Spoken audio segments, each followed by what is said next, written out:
আমি আসলে চিন্তায় আছি সাকিব খানকে নিয়ে বাংলাদেশে শুট করাটা অনেক ডিফিকাল্ট। কারণ আপনারা আমাকে বলবেন বাংলাদেশে শুট করেন না কেন?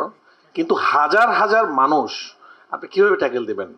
আমরা চিন্তা করেছিলাম যেন আমার প্রতিটা সিনেমাতে আমি একটা জায়গায় যাই, এক একটা দেশ এলাকায় যাই এবং ওই জায়গাটাকে আমরা ওই জায়গার বিউটি আমরা তুলে ধরি। আমরা যখন রাজশাহীতে গেলাম, মানে আমরা মানুষকে কোনোভাবে কাভার দিতে পারছি না। আমাদের আমাদের এমনও ছিল এক একটা দিন ৬৬ থেকে ৭০-৮০ জন শুধুমাত্র বডিগার্ড যারা মানুষকে আটকাবে।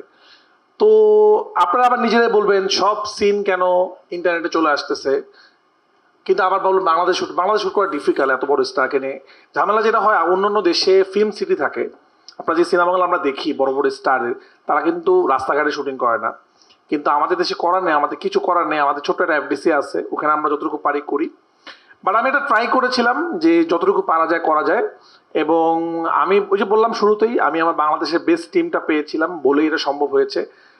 কেউ বলতে পারবে না এটা এফডিসিতে শুটিং করা, কেউ বলতে পারবে না এটা বাংলাদেশে শুটিং করা, এবং আপনারাও বলতে পারবে না একটা ফ্রেমের জন্য মনে হবে না যে আচ্ছা এটা বাংলাদেশ, আচ্ছা ঠিক আছে খুব গরিব মনে হচ্ছে।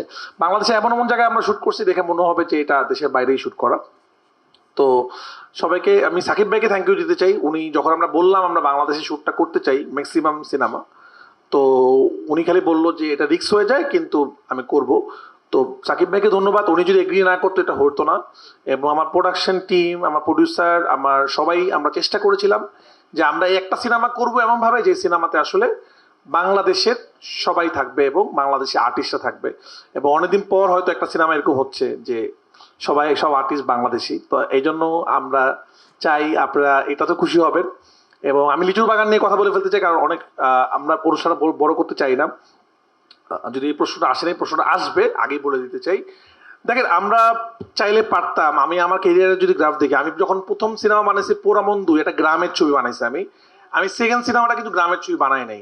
নর্মালি যেটা হয় একজন ডিরেক্টর যখন একটা কাজে সফল হয় পরবর্তীতে সে রিপিট করতে থাকে সেটাকে, আরেকটা গ্রামের ছবি বানায়, এরকমই হয় আসলে। আমি তারপরে অন্য ধরনের সিনেমা বানানোর চেষ্টা করেছি। আমি একটা ফুটবল না ছবি বানিয়েছি। আমি যখন পরাণ বানালাম প্রেমের ছবি, আমি কিন্তু এরপর আরেকটা রিয়েল স্টোরি বানাতে পারতাম, এরকম ত্রিপুজ মানে পরাণ, অথবা এরপর বানাতাম হৃদয়, এরকম একটা কিছু বানাতে পারতাম সবাই যেটা করে আসলে। আমি এরপরে সুরঙ্গ বানালাম অন্য ধরনের একটা ছবি।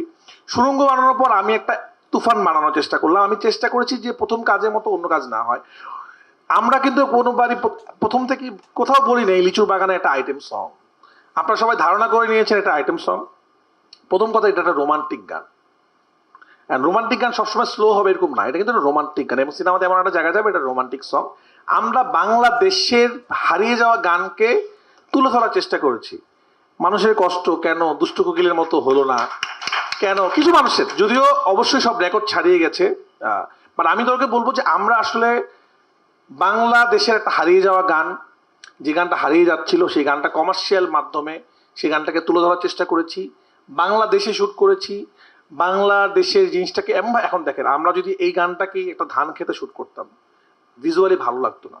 আমরা এটাকে সুন্দরভাবে শ্যুট করার চেষ্টা করেছি যেন এটা সব জায়গায়, আপনারা খেয়াল করে দেখবেন দেশের বাইরে প্রচুর রিভিউ হচ্ছে এই গান নিয়ে দেশের বাইরে থেকে, এবং অনেক মানুষ পছন্দ করছে।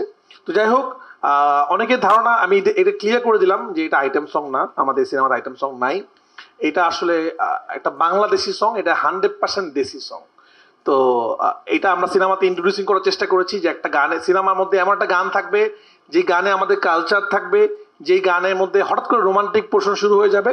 তো একটু নতুন, এই জন্য অনেকের কাছে একটু অন্যরকম লাগছে, বাট ভিউয়ারশিপ যেরকম দেখা যাচ্ছে রেকর্ড সব ভেঙে দিছে। তো এটা হলো দুষ্টু কোকিলের গল্প, আমি বলে নিলাম। তো আমরা সবাই চেষ্টা করেছিলাম বাংলাদেশি কাজ করার জন্য, বাংলাদেশি টিম নিয়ে কাজ করার জন্য, এবং সবাই হেল্প করেছে বলে এটা সম্ভব হয়েছে। সবাইকে অনেক ধন্যবাদ, আপনাদেরকে অনেক ধন্যবাদ, আপনারা আমাদের সাপোর্ট করেছেন। আমি আপনাদের মাধ্যমে আমরা বলতে চাই আমরা বাংলাদেশে শুটিং করতে চাই, বাংলাদেশি টেকনিশিয়ানদের নিয়ে কাজ করতে চাই। যদি আমাদের একটু ফ্যাসিলিটি থাকে, আমাদের দেশে অনেক ফ্যাসিলিটি নেই, আমাদের কোনো মেকআপ ভ্যান নাই আমাদের আর্টিস্টের জন্য, তারা কোথায় বসবে, আউটডোরে গেলে ওয়াশরুম নাই। তো আমরা অনেক বিপদে অনেক কষ্ট করে শ্যুটটা করি, এভাবে শ্যুট পসিবল হয় না।